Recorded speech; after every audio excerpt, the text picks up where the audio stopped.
Oke, assalamualaikum warahmatullahi wabarakatuh. Anak-anak, kita akan masuk ke pertemuan kelima ya. Pertemuan kelima dalam teks berita ya. Ini lanjutan dari catatan selanjutnya. Judulnya itu adalah menemukan struktur dan kaidah kebahasaan berita ya.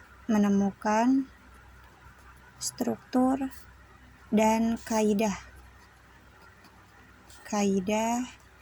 kebahasaan dalam berita ya, menemukan struktur dan kaidah kebahasaan berita. Oke, ini nggak cukup ya, nanti kalian tulisnya yang panjang aja judulnya. Nah, yang pertama itu adalah struktur ya. Oke, struktur dari berita itu ada 3. Struktur dalam berita itu ada 3. Yang pertama itu adalah orientasi berita ya. Orientasi berita. Nah, apa sih orientasi? Orientasi itu adalah pembukaan ya, atau pengenalan dalam berita itu. Jadi kalau pas awal-awal di dalam teks berita pasti ada yang namanya pembukaan, yaitu namanya orientasi. Oke. Pembukaan apa, Bu? Pembukaan dari peristiwa. Nah, berita itu kan biasanya menginformasikan suatu peristiwa, maka orientasi berita itu di dalamnya berisi pembukaan dari peristiwa. Nah, biasanya itu pembukaan peristiwa ini isinya itu singkat ya. Berisinya itu singkat tentang berita yang dibahas, seperti itu. Jadi orientasi berita itu berisi pembukaan peristiwa yang disajikan secara singkat dalam membahas suatu berita, seperti itu. Yang kedua, peristiwanya. Setelah orientasi atau pembukaan, maka dijelaskan peristiwanya. Nah, peristiwa ini seperti apa isinya? Peristiwa ini adalah prosesnya. Proses kejadian. Oke, kejadian si beritanya itu tentang apa? Misal tentang kebakaran ya. Jadi proses kejadiannya dari awal sampai akhir. Nah, berdasarkan apa? Berdasarkan peristiwanya ya. Jadi ini berdasarkan peristiwanya, dan ini fakta di dalamnya ya. Jangan lupa, suatu berita itu harus fakta ya. Jadi dia itu benar-benar terjadi. Dan yang terakhir itu adalah sumber berita. Nah, sumber berita ini berisi tentang lokasi di mana peristiwa tersebut terjadi ya. Jadi tentang lokasinya, lokasi peristiwa tersebut. Nah, sumber berita tidak selalu ditulis di bagian akhir ya. Jadi dia itu tidak selalu ditulis di bagian akhir. Oke. Seperti itu. Jadi struktur berita itu dibagi menjadi 3. Orientasi, peristiwa, dan sumber berita. Nah, ini bagian dari struktur. Lanjut, yang kedua adalah kaidah kebahasaan ya. Ini Ibu itu dulu bukunya. Oke. Yang kedua adalah kaidah ya. Judul yang kedua adalah kaidah kebahasaan. Nah, kalau untuk kaidah kebahasaan itu dibagi menjadi 6 ya. Yang pertama itu adalah menggunakan bahasa baku. Menggunakan bahasa baku ya.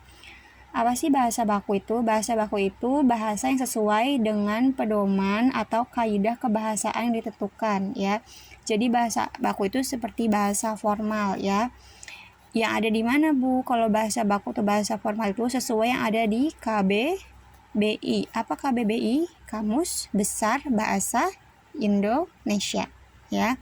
Jadi yang pertama menggunakan bahasa baku. Yang kedua adalah menggunakan kalimat langsung. Nah, kamu tahu kan kalimat langsung? Nah, kalimat langsung ini jadi di dalam beritanya itu benar-benar menirukan ucapan atau ujaran orang lain. Biasanya nih kalimat langsung itu pakai tanda petik. Nih, seperti ini kalimatnya baru ditutup lagi dengan tanda petik. Seperti itu.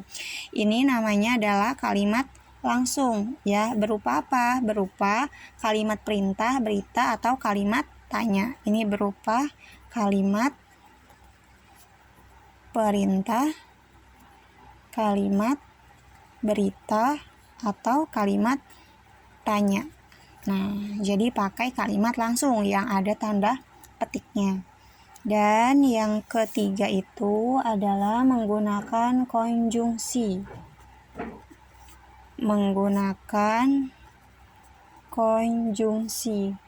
Nah, konjungsi itu apa? Jadi konjungsi itu adalah kata penghubung ya, atau penerang kata yang diikutinya. Dan yang keempat adalah menggunakan kata kerja mental.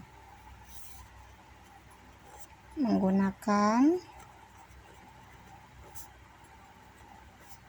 kata kerja mental. Nah, kata kerja mental itu kata-kata kerja yang menunjukkan respon atau sikap seseorang terhadap suatu tindakan ya. Jadi responnya. Respon seseorang terhadap suatu tindakan ya, namanya kata kerja mental. Dan yang kelima adalah menggunakan konjungsi temporal. Nah, kalau ini kan konjungsi saja ya, atau kata penghubung nih yang ketiga itu kata penghubung. Nah, kalau di yang kelima itu ada yang namanya konjungsi temporal.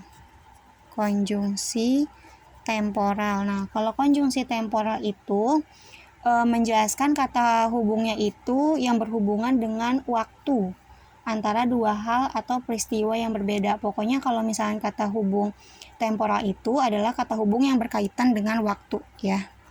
Jadi kata hubung yang berkaitan dengan waktu. Kalau misalnya yang ketiga itu konjungsi aja berarti dia kata hubung aja. Tapi kalau yang konjungsi temporal itu kata hubung yang berkaitan dengan waktu ya. Dan yang terakhir itu adalah penggunaan fungsi keterangan ya. Jadi pakai fungsi keterangan. Keterangan itu misalnya keterangan apa? Keterangan biasanya waktu dan tempat ya, sebagai konsekuensi dari perlu kelengkapan suatu berita. Jadi berita itu juga harus ada waktunya dan tempatnya. Ini namanya fungsi keterangan. Jadi seperti ini ya. Ini adalah catatan dari kaidah kebahasaan. Jadi kaidah kebahasaan itu dibagi menjadi 6. Yang pertama pakai bahasa baku, kalimatnya langsung, pakai konjungsi, kata kerja mental, konjungsi temporal, dan fungsi keterangan. Seperti itu ya. Jadi tugas kalian adalah dari pertemuan kelima ini adalah mencatat ya, mencatat tentang struktur dan juga kaidah kebahasaan. Kalau selesai kirim hasilnya ke WA Bu Novi ya. Ini adalah hasil rangkuman yang Ibu ambil dari LKS halaman 7 ya, tentang ini. Struktur dan kaidah kebahasaan berita. Ini kalian gak usah rangkum lagi, kalian ikutin aja catatan Ibu dan hasilnya nanti kirim ke WhatsApp Bu Novi terakhir jam 12 siang ya. Ibu tunggu. Sekian, wassalamualaikum warahmatullahi wabarakatuh.